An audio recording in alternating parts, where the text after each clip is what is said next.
Hello, everyone. Thank you for joining us today to hear Domagoj Krpan. I've been very nervous about pronouncing Domagoj, so we had a rehearsal earlier this week, and I said, "Please tell me how to get your name right," and he said it's pronounced Patrick, which was slightly surprising, but it explains it's the same name as Patrick and shares Patrick's feast day. And Domagoj is a Croatian historian and philosopher. He received his MA in History and Philosophy at the Faculty of Humanities and Social Science, University in Rijeka, Croatia. As a student, he was a student assistant in different activities within the Department of History, and he was involved as a translator for the Student International Film Festival in Rijeka. Currently, he's engaged as the secretary of the Centre for Interreligious Dialogue, not irreligious yet. We may come to that by the end of the talk, but not yet. The secretary of the Centre for Interreligious Dialogue, contributing to the national and international interreligious and intercultural projects. He has a broad area of interest in history, philosophy, and cultural studies. He presented papers at various international scientific conferences discussing racial, ethnic, religious, and cultural relations in a multicultural society. He has experience teaching in primary and secondary schools, and currently he's enrolled as a PhD researcher in the field of political philosophy at the University of Rijeka. So we're very much looking forward to listening to you. And if you have questions, please, for Patrick, for Domagoj, that come up during the course of the talk, if you could put them in the chat and we'll come to them at the end. So Domagoj, all yours, take it away. Thank you. Hello, everybody. Thank you for having me here. So today I will talk about Marko Marulić. He was medieval, or better to say a Renaissance writer, poet, and intellectual philosopher and theologian from Croatia in second half of 15th century and early 16th century. So as you already can guess, when I said Renaissance guy, he was actually homo universalis, or universal man, because he had a broad interest and understanding in different fields of science. But also he was living during the time when Europe was changing from medieval period to early modern period. And at the same time, he was living in area which was in danger from Turkish conquest, since during his time, Ottomans conquered Constantinople, and they started to spread their influence and territory in Southeast Europe.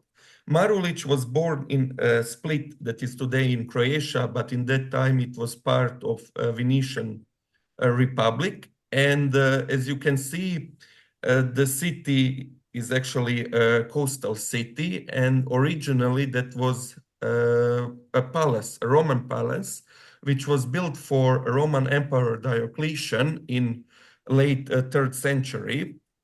And actually, for example, you can see here this church with a church tower, bell tower, was actually his tomb, later turned into church, and now it's cathedral.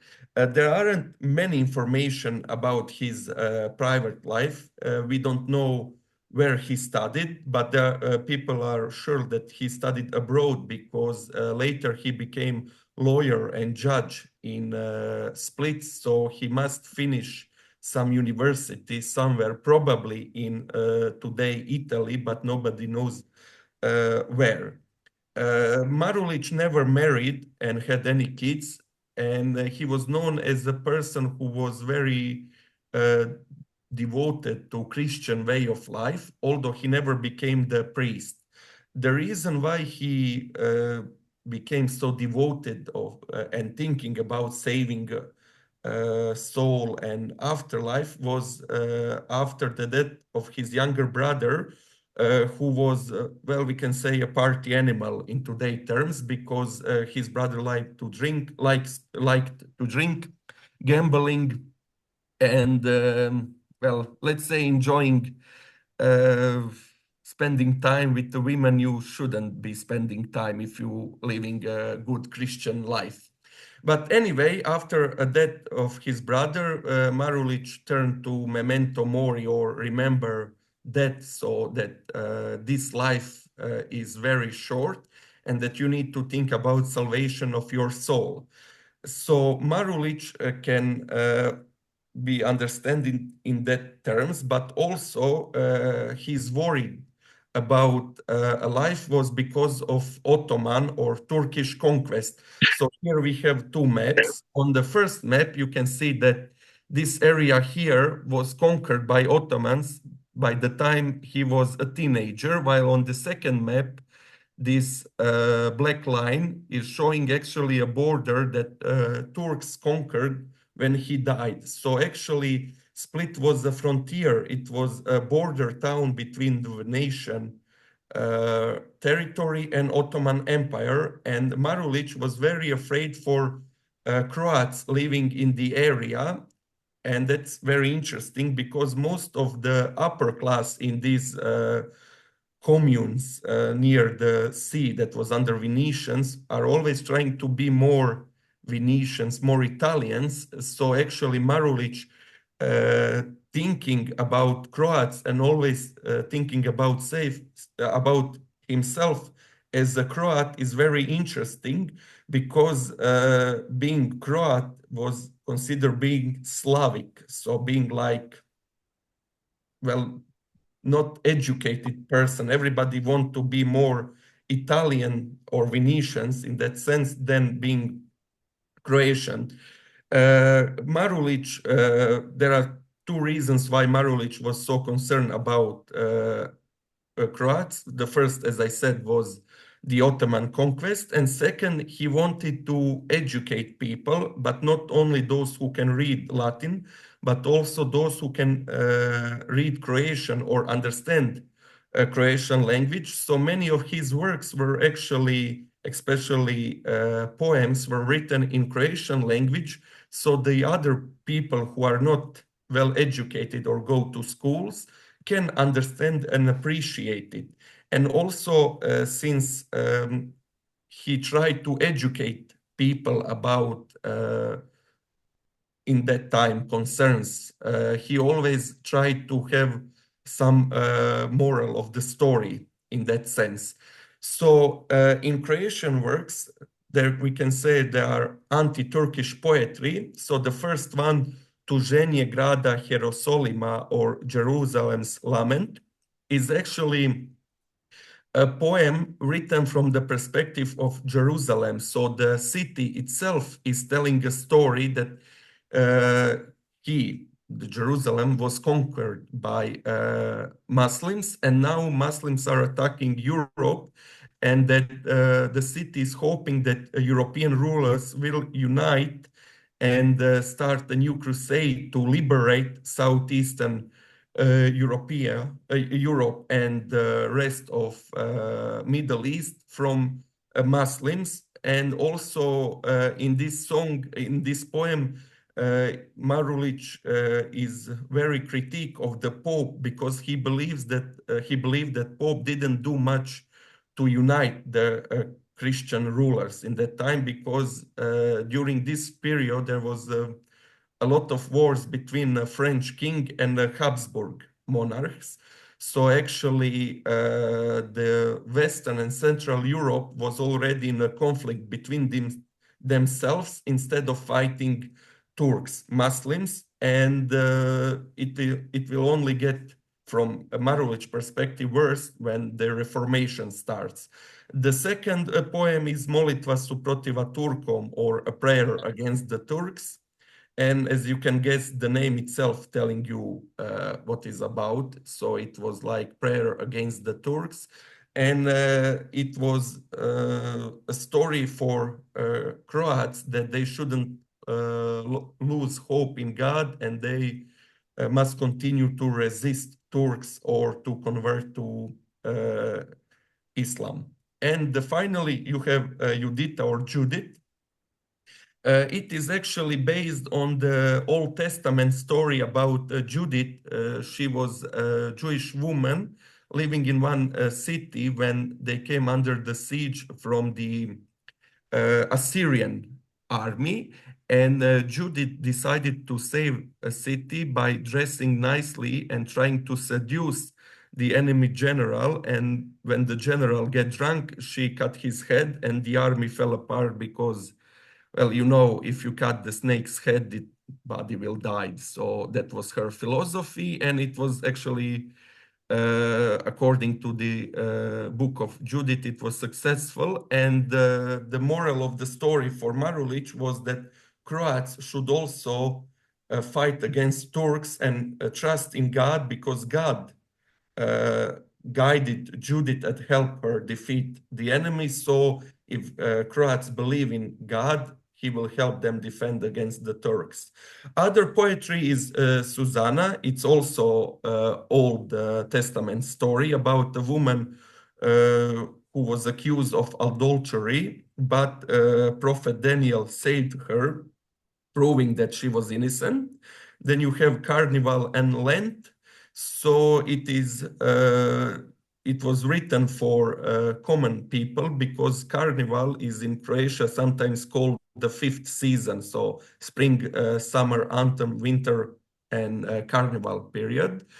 It is during the Carnival you have a lot of drinking, gambling, having fun with a lot of different women, etc. So living a life that isn't a Christian life. And during the Lent, Christians should prepare for Easter and start to think about the afterlife and the resurrection of Christ and his crucifixion and everything connected with Easter. So actually this poem is like describing two different ways of lives, one of partying and one of piety. And of course for Marulić, the Lent period, this other piety part, is actually the right path to go forward. Then we have a non-confession of the 7 deadly sins.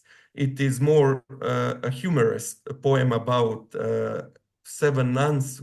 Each nun commit one of the 7 deadly sins, and it is tell in that satire way of story. And finally, Anka, a satire, or Anka is a version of Anne name, is actually a story about some customs in that time. Secondly, we have his Latin works. Of course, he also wrote poetry in Latin, but his Latin works are more philosophical and theological. And the first one, Psychologia de ratione animae humane. So Marko Marulić was actually the first guy, as far as we know, that used the term psychology in its modern sense. So actually we can say that he coined that word, but unfortunately this work is lost. So we don't know what was it about, but we know from his other works that he was very interesting in the human soul and trying to see how our psychology, our inner self, are working with the rest of the world, or how to, well, let's say how to build better society also by believing in God, because of course it's a Renaissance period. So although we are moving from maybe medieval way of thinking, there is still very important to think about God. Then we have instruction on how to lead a virtuous life based on the examples of saints, or short, just instructions, evangelistari. And this last one, dialogue about Hercules, who was suppressed by those who honor Christ. So this last one is actually, again, a poem and story about Hercules, who did great deeds. He was a demigod, and he accomplished some marvelous stuff from antiquity. But for Marulić, we should be more looking in Christ, who gave his life for whole humanity, and he is like pure love. And that's why Christ, who is a God, came among men to save them all, it's much more important and greater than anything that some demigod can do. For English audience, I believe this will be the most interesting thing, Evangelistari. So here on your, I hope I am right side, you can see that there is a picture of one of the page of this book, and you can see some notes on the margins of the book. These are actually handwritten notes by Henry VIII, the king. So the book is actually a collection of 7 volumes, moral theological handbooks, which Marulić believed that actually the whole Bible can be summarized in 3 words: faith, hope, and love. So in his opinion, everything in Bible will, in one way or another, lead in these 3 things. And for him, of course, the love is the most important one. He's following St. Paul in this. And Henry VIII used this book at least 2 times. First time when he wrote the defense of the 7 sacraments, when he critiqued Martin Luther, because at the beginning of his reign, Henrik was actually devoted Roman Catholic, and actually because of this defense of the 7 sacraments, the Pope gave the king the title Defender of Faith, which still today British king and queens still held. And the second time when he was getting divorced, or we should better say annulment, trying to get annulment of the first marriage, because in Roman Catholic Church there is no such a thing as divorce. But so in both cases, the same book was used to justify completely different things. So in first instance, he was defending Roman Catholic doctrine, and in the second one, he was trying to get away from it.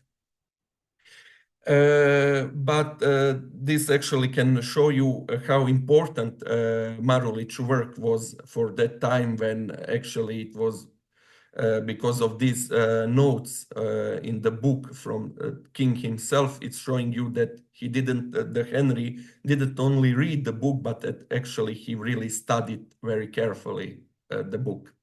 Then the second important work is Instructions. It was 6 books, or better to say 6 volumes.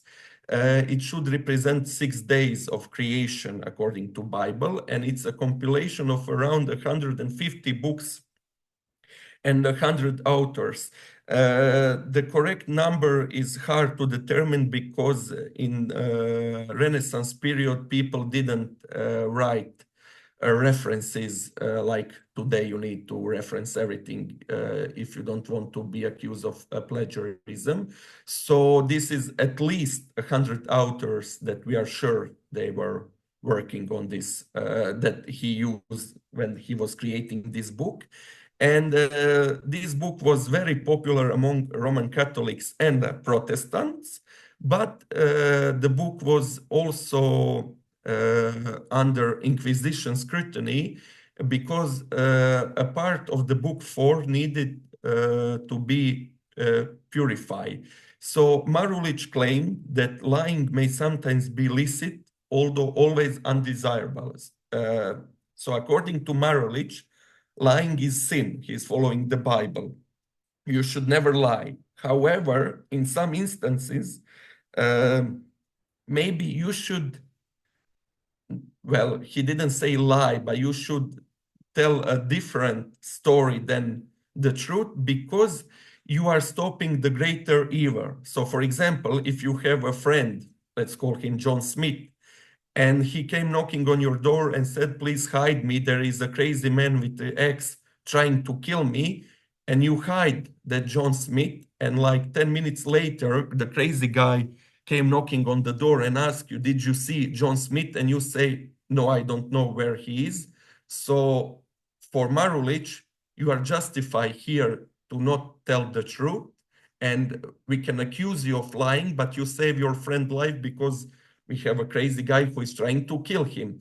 But in that time, in a part of Roman Catholic Church, there was strong belief that lying under no circumstance should be allowed, and that's why this book was even in one instance burned on the stake, because they consider it to not be pure enough. Now, because of his way of writing, as I mentioned, King Henrik VIII used it in two different instances.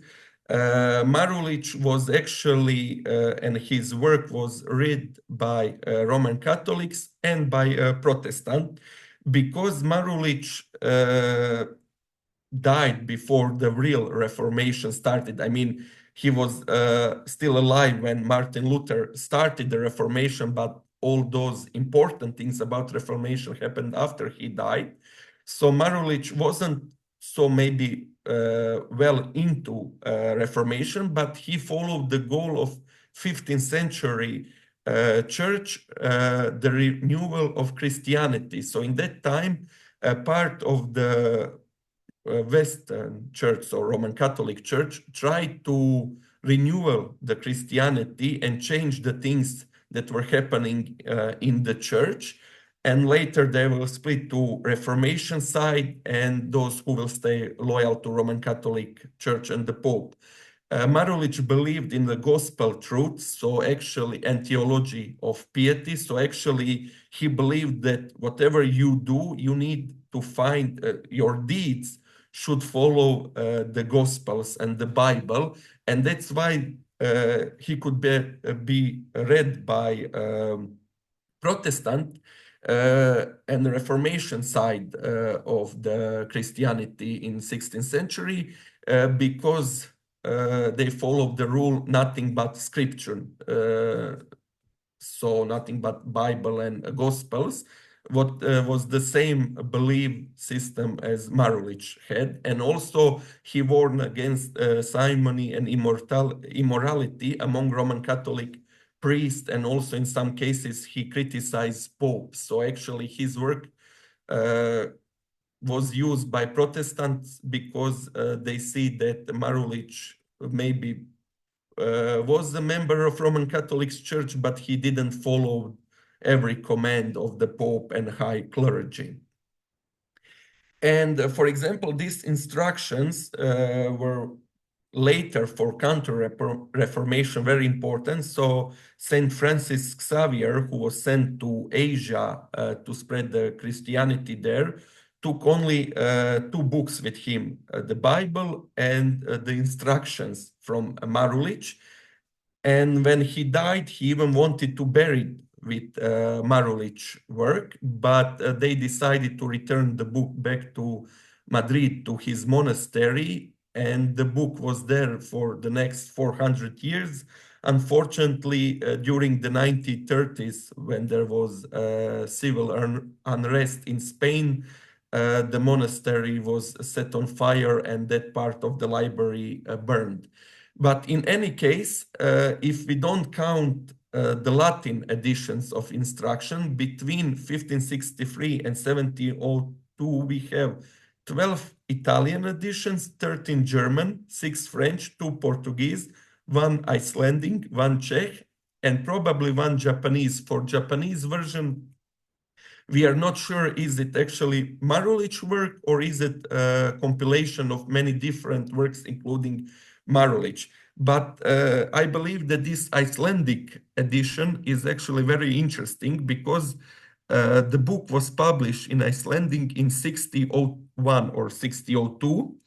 And why is that important? Well, because Denmark, which controlled Iceland at that time, changed from Roman Catholic to Protestant Lutheran in 1520s, 1530s. In 1540s, the King of Denmark decided that Iceland should also convert to Protestantism. So he sent his priests and nobles there, and they even had a short conflict with Roman Catholic nobles on the island. But in 1550, a Reformation side won, and actually Roman Catholics were expelled from the island. Most of them moved to Scotland, while for next 300 years, Roman Catholics priests were banned from entering Iceland. So we have an island in the, I apologize if somebody's from Iceland, but the island in the middle of nowhere that didn't have any Roman Catholic member in their population, but still this book written by a guy who died in Roman Catholic faith was translated in their language, which shows you how important his work was and how even in Protestant countries, they believe that a population can learn something from it and it can be used for benefit of believers. And of course, we have some works from Marulić that were rediscovered in last 70, 80 years. One of them is the Davidiad, or an heroic epic poem about King David. He wrote it inspired by Virgil and his work. And actually it follows the whole story of King David in Bible from like his childhood to fight with Goliath to becoming king to Solomon time. But unfortunately, there was only one manuscript known as T, and for many centuries, it was believed that the book was lost. Actually, the manuscript was lost. But finally, they found it, one in National Library in Turin. It was rediscovered in 1952 by Carlo Dionisotti. And later it was translated, okay, it was published in Latin, of course, but it was translated in Croatian and other languages. And I found out that last year it was translated in English. So in case if you are interested in reading it, you can find it. It was published in England. And the second famous example of rediscovering Marulić work is Glasgow Codex. It is kept in Glasgow University Library, and it was discovered in 1995 by Darko Novakovic. And actually, it was very shocking for many people who are interested in Marulić work, because until that nobody knows that he wrote love poems and satirical epigrams. So he was also, although as I said he was maybe a pious man and very religious, he also was like a joke, and he was maybe in some sense a comedian, because one of his epigrams, if you are reading from top to bottom, you will read about lawyer who is good in doing his business and everybody loves him. He's great guy, perfect in representing you and everything. But if you read it from the bottom to the top, then you discover that actually he's a sleazy guy, liar, cheater, and that you shouldn't hire him as a lawyer. So at the same time, Marulić was well versed in Latin, that he knew how to write humorous epigrams about the persons who are at the same time good and bad, depending which side you are reading. And you shouldn't forget that he was a lawyer. So who knows, maybe he was talking about himself. Also, in one of Croatian versions of the poems, he also wrote about the lawyers, saying that some guy said, well, you stole from me some amount of money and I should sue you, but the lawyer is asking so high fee that it's better to give up, because I will lose more money to paying this lawyer than to get money back from you. And here you can see a picture of Marulić. Actually, there is no known picture of Marulić, but some of his friends left us a description of Marko, so we are pretty sure that we can say that this is how he looked. For Marulić, there are also even some legend about his life. So there were legends that the reason why he chose this pious religious life instead of marrying and everything was that when he was a young boy, he fell in love with one woman, but one girl, but she didn't want him. So he decided that she stole his heart and no other woman can have it. Or in other version, there was that like he and his friend like to spend time with a girl.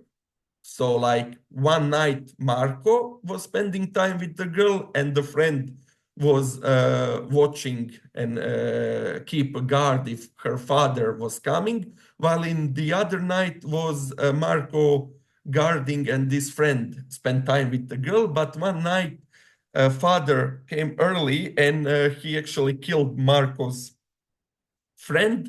So Marko felt great shame because he didn't live according to the Christian morals, so decided that he need to convert themselves to be a proper Christian. So these are only just some stories about his life, although today people believe there are actually more legends than truth.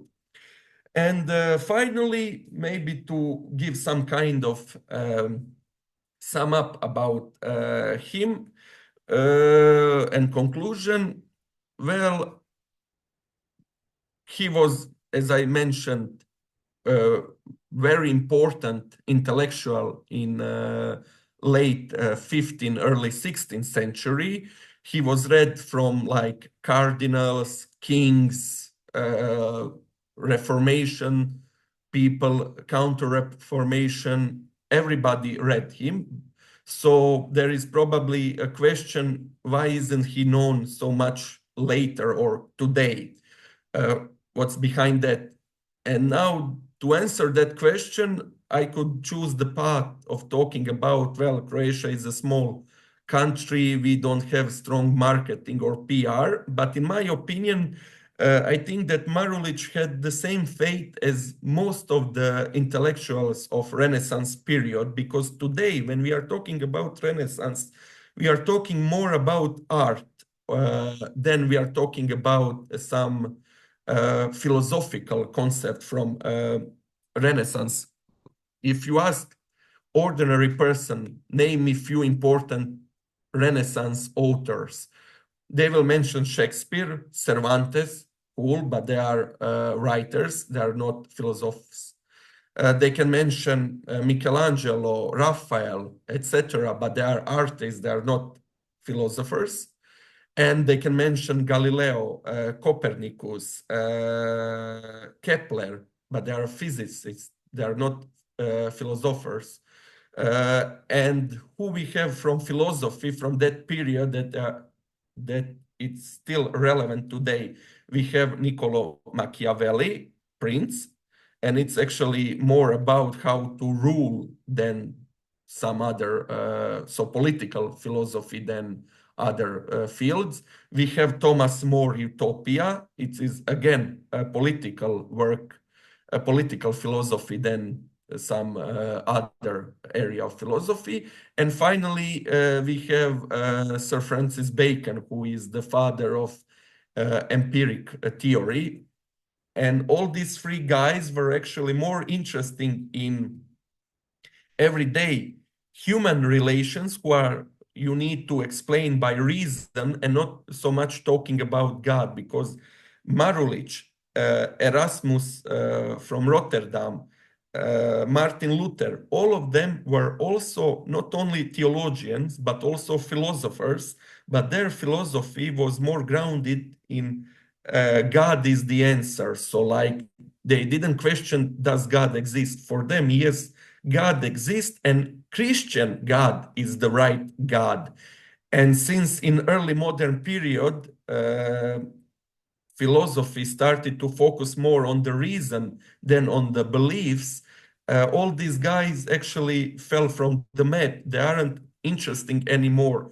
So like today, even if you say Erasmus from Rotterdam, or Martin Luther, everybody is thinking about theologian and not about philosopher, although they also wrote a lot of philosophical and other stuff that can be interesting maybe today. And as I mentioned earlier, King Henry VIII wrote great stuff for Reformation and against Reformation, but nobody remember Henry VIII as a philosopher king, but as a guy who create the Church of England. So yeah, that's from me. Thank you. I hope I wasn't boring.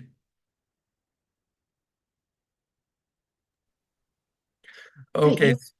Sorry, yes, I just couldn't find the unmute button. Absolutely not boring, no. What a fascinating individual, and how bizarre that one's never heard of him before. We've got a question from Julia, but I'm going to nip in and ask my question first, which was, I kept thinking about Jesuits and equivocation. When you were talking about it's okay to lie, you can conceal things. Is he influencing the Jesuits, or are the Jesuits influencing him? He was influencing Jesuits. So as I mentioned, this Francis Xavier, who went to Asia, he was actually a Jesuit priest.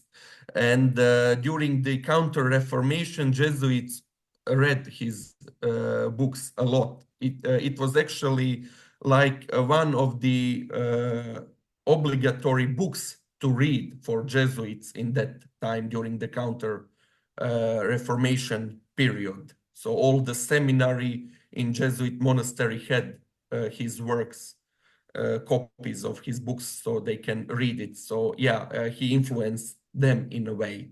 And also a lot of other works. So like if we are looking in some theological works in 16th and later 17th century, we can see that actually they are referencing Marulić and going back to him.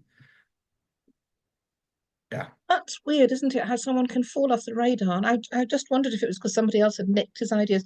So I'm going to read Julia's question, and then I'm going to try and find the Q&A to which Jenny has kindly alerted me. So Julia's question is, do any of Marulić's letters survive in manuscript? And if so, are they available in translation into English? Okay, so some of his letters survived. Now the translation is the problem because Marulić, as we see, he was also a Christian writer. So during the 20th century, especially during the communist Yugoslavia, Marulić wasn't maybe read and worked on Marulić too much. I mean, there were books about him, but he was not so important because you need to talk about God, and in the communist regime, you can't talk too much about the God. But yeah, after 1990s, there were a couple of his works translated in English, and later I can write the name of some of the books that are translated in English. For example, I have a book called The Marulić Reader, edited by Branislav Lucin, and it's actually have some parts of instruction and evangelistary translated in English. You have a Latin inscription and English part, and some other of his poems, and even some of his Croatian work.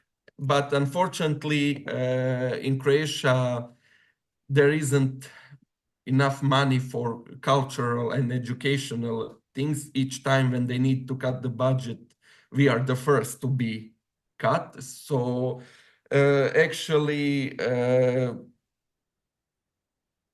I was even surprised to find out that his poem about the King David was translated in English, because in most cases there aren't enough money to pay somebody to translate the poem in this case in English, because it isn't just, okay, let's translate.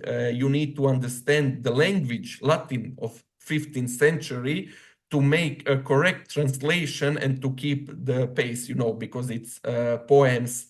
It isn't easy to translate from one language to another because you need to keep a rhythm and everything connected with the poems to still sound good. So yeah, but there are a couple of things, and later I can email you all the books that I know that are in English about him. Okay, and then so I see here we have a question. How did you become interested in studying Marulić? Well, I love history, I love philosophy, and I was working, I mean, I like Croatian history, and I think that we are a small country, but we have interesting stories to tell, which in many cases outside world don't know much about.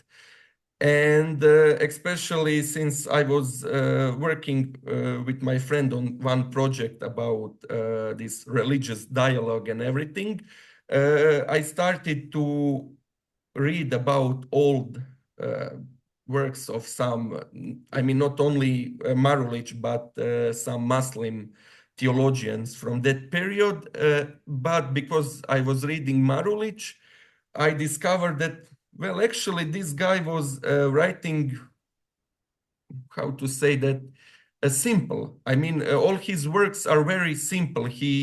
So he's writing theological work, but it isn't complicated. So like common man can, even in that time, could use his work, just read it and understanding. So for him is like A is A, not A. We should look as a letter, the first letter of alphabet. No, A is A, B is B. He doesn't complicate things. So I became more and more fascinating about him.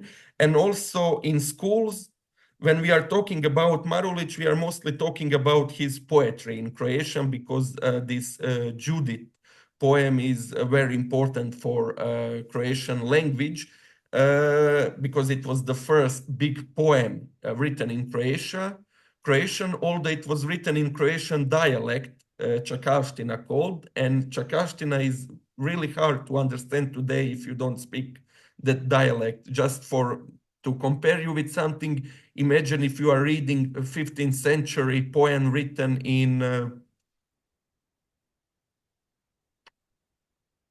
Yorkish dialect or something like that, so Northern English dialect. So it's, for most kids, it's hard to understand, but thank God I live in the part of Croatia where we speak Čakavština, so it was easy for me to read. That's very fortunate. And a very interesting question. How would you compare the philosophy of Marulić to the philosophy of Thomas Aquinas?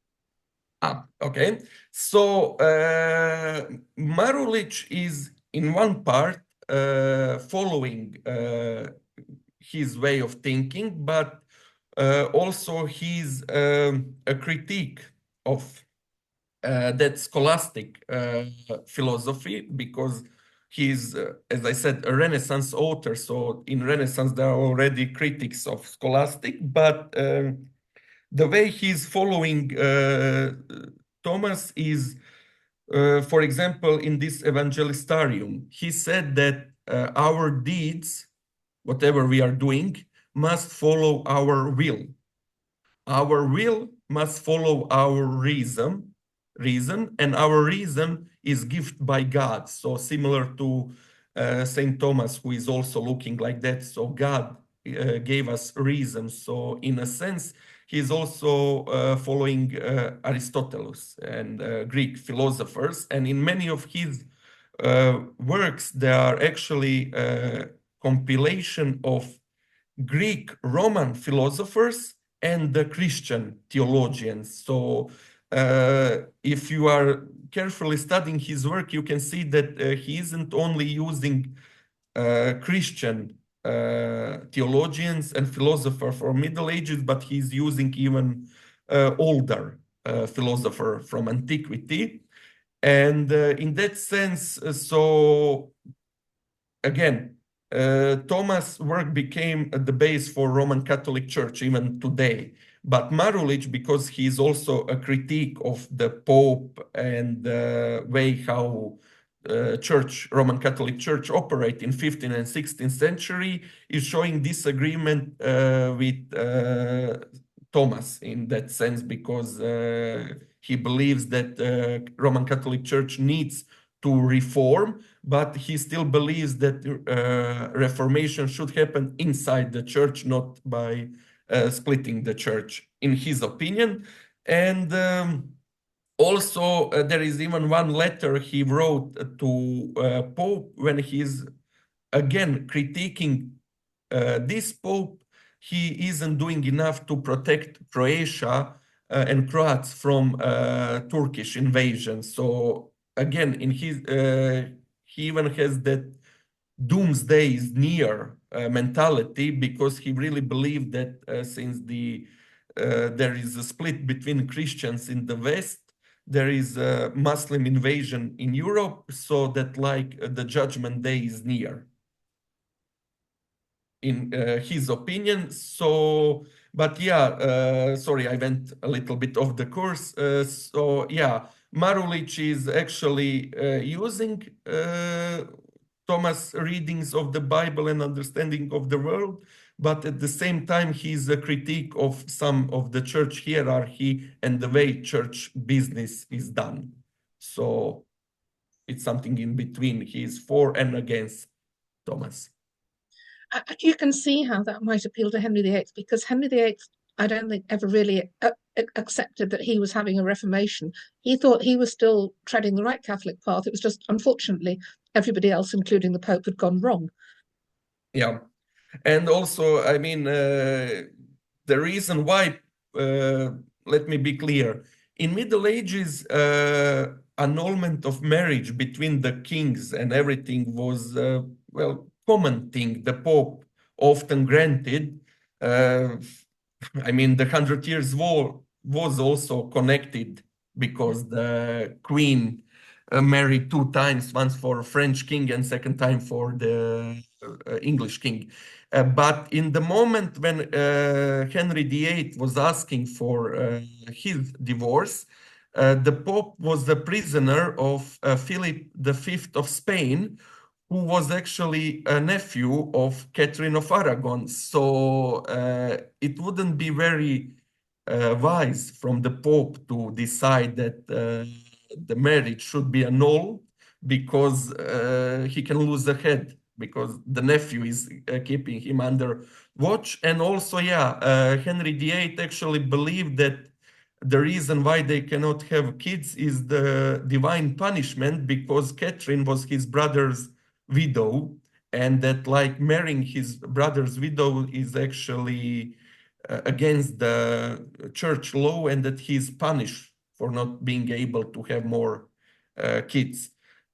Can we thank you very much indeed, because that was a really fascinating talk. And although in some ways it doesn't look as though it's very centrally connected to the areas in which we are interested, it turns out that in fact it's absolutely central, and that he's a really important figure that we should have heard of and that we're very glad to have been introduced to. So thank you for allowing us to meet Marko Marulić. Okay, so thank you very much, and thank you to everyone for attending, and have a nice rest of the afternoon. Lovely. Thanks, everybody. Have a good day. Thanks so much, Jenny and Lisa and Domagoj. Thank you. Bye-bye. Bye-bye.